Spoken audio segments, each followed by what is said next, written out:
Hello students, welcome back to my YouTube channel. आज हम पढ़ेंगे बिहारी लाल का जीवन परिचय, जो कि क्लास 10th के बोर्ड एग्जाम के लिए इम्पोर्टेंट है।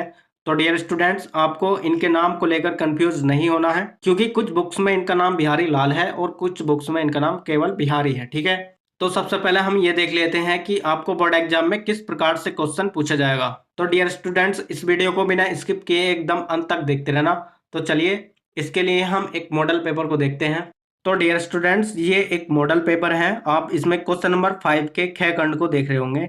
इसमें क्वेश्चन पूछा गया है, निम्नलिखित कवियों में से किसी एक कवि का जीवन परिचय दीजिए तथा उनकी किसी एक रचना का नाम लिखिए। ठीक है, आपको बोर्ड एग्जाम में 3 कवियों के नाम देखने को मिलेंगे। ठीक है, इस प्रकार से उसमें से किसी एक कवि का जीवन परिचय लिखना है और उनकी एक रचना का नाम लिखना है। ठीक है, आपको इस प्रकार से 2 नंबर इनके जीवन परिचय पर और 1 नंबर इनकी एक रचना लिखने पर आपको 3 नंबर यहाँ से मिल जाएंगे। ठीक है, तो डियर स्टूडेंट्स, इस वीडियो में हम केवल पढ़ेंगे कवि बिहारी का जीवन परिचय। तो आइए अब हम इनके जीवन परिचय को देख लेते हैं।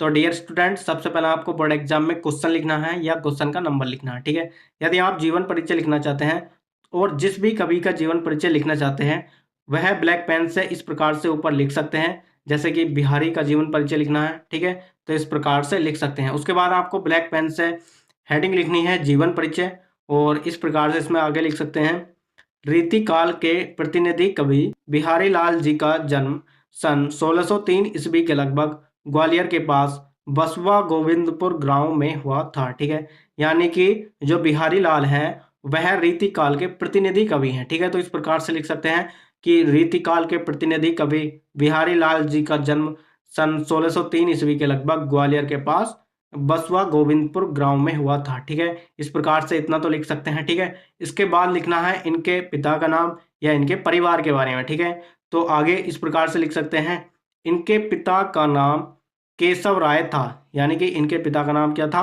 केशव राय था। आप बोर्ड एग्जाम में बीच बीच में इस प्रकार से ब्लैक पेन का यूज कर सकते हैं, आपको हाइलाइटर का या जेल पेन का यूज नहीं करना। ठीक है, आप इस प्रकार से बीच बीच में ब्लैक पेन का यूज कर सकते हैं। आपके इस प्रकार से ब्लैक पेन का यूज करने से नंबर नहीं कटेंगे। ठीक है, आप लिख सकते हैं। ठीक है, और आगे लिखना है, इनका परिवार मथुरा का एक चौबे परिवार था। यानी कि बिहारी लाल जो है, ठीक है, इनका जो परिवार था ये मथुरा का एक चौबे परिवार था। यानी कि इनके परिवार का नाम क्या है? चौबे। ठीक है, इस प्रकार से लिख सकते हैं। इनका बचपन बुंदेलखंड में व्यतीत हुआ। यानी कि इनका जो बचपन व्यतीत हुआ था वह बुंदेलखंड में व्यतीत हुआ था। ठीक है, इस प्रकार से लिख सकते हैं, इनका बचपन बुंदेलखंड में व्यतीत हुआ। उसके बाद लिखना है, युवा अवस्था में ये अपनी ससुराल मथुरा में जाकर रहने लगे। यानी कि जब ये बड़े हो गए, ठीक है, उसके बाद इनकी शादी वगैरह हो गई थी। ठीक है, तो शादी होने के बाद ये ससुराल मथुरा में जाकर रहने लगे। ठीक है, पहले कहाँ रहते थे? यानी कि बचपन इनका कहाँ व्यतीत हुआ था?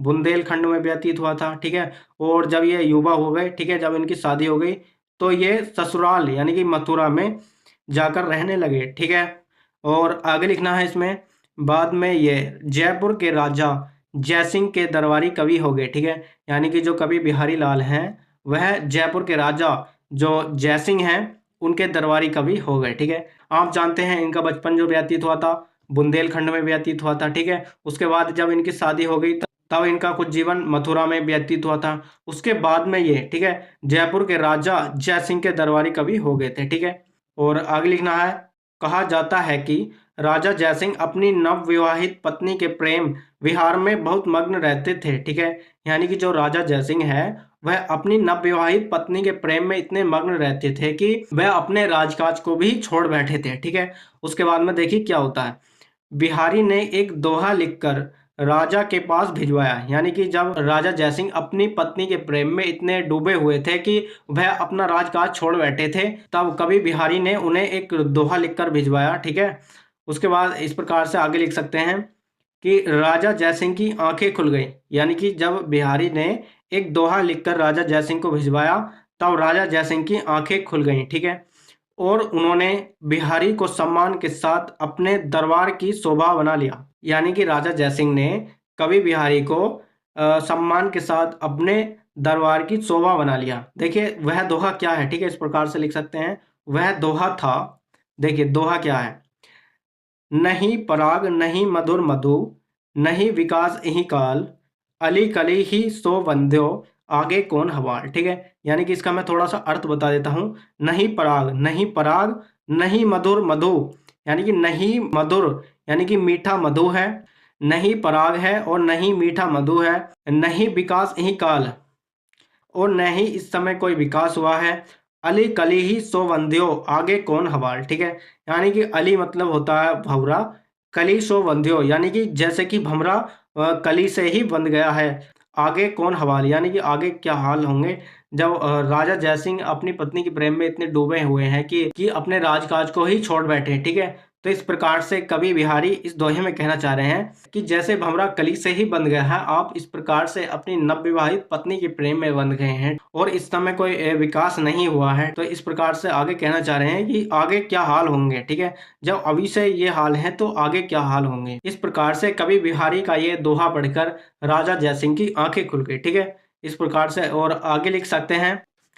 कहा जाता है कि राजा जयसिंह इनको प्रत्येक दोहे पर एक स्वर्ण मुद्रा पुरस्कार के रूप में दिया करते थे। ठीक है, यानी कि जो राजा जयसिंह है वह कवि बिहारी को यानी कि प्रत्येक दोहे पर वह स्वर्ण मुद्रा यानी कि एक सोने का सिक्का दिया करते थे। ठीक है, और अंत में लिखना है इनकी मृत्यु सन 1663 ईस्वी में हुई थी, यानी कि इनकी जो मृत्यु हुई थी सन 1663 ईस्वी में हुई थी।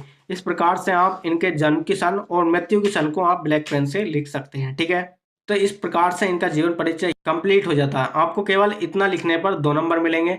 यदि इनकी एक कृति का भी नाम लिख देंगे तो आपको कंप्लीट यानी कि 3 नंबर यहाँ से क्लियर हो जाएंगे।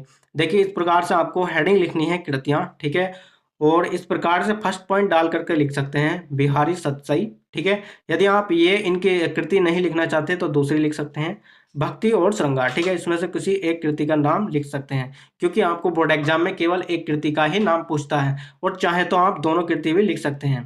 पहली कृति है इनकी बिहारी सतसई और दूसरी है इनकी भक्ति और श्रृंगार। ठीक है, तो इस प्रकार से कवि बिहारी का जीवन परिचय और इनकी कृतियां कंप्लीट हुई। वीडियो कैसी लगी कमेंट्स बॉक्स में जरूर बताएं।